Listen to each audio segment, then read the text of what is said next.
السلام عليكم ورحمة الله تعالى وبركاته. الجزائر تضمن القانون معدل للعيش للمعاشاة العسكرية الذي صدق عليه مجلس الوزارات المنعقدة الأحد الماضي. تعديلات قانونية مالية تهدف إلى تسوية نهائية للمطالب المعبر عنها من قبل المستخدمين العسكريين المسرحيين من صفوف المعطوبين الجيش الوطني الشعبي بتدابير قانونية اجتماعية ومالية جديدة يسمح بتكليف أحسن بانشغال هذه الفئة. وفي هذا الصدد كشف مديرية المصلحة الاجتماعية بوزير الدفع الوطني أن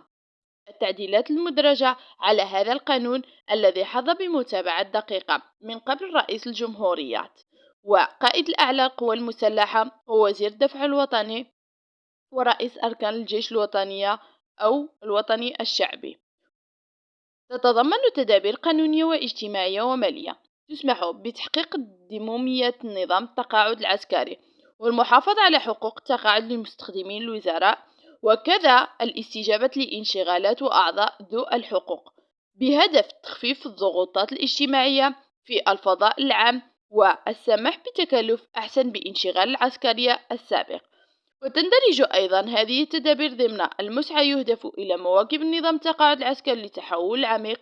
التي عرفتها بنية المتقاعدين والوصول إلى تسوية بين الاستخدام المواد البشرية للجيش الوطني الشعبي وتوازين المال لصندوق التقاعد العسكري إلى جانب مطابقة بعض الأحكام القانونية للمعاشاة العسكرية مع النظام العام للتقاعد والنظام العام للضمان الاجتماعي وقانون الأساسي للمستخدمين.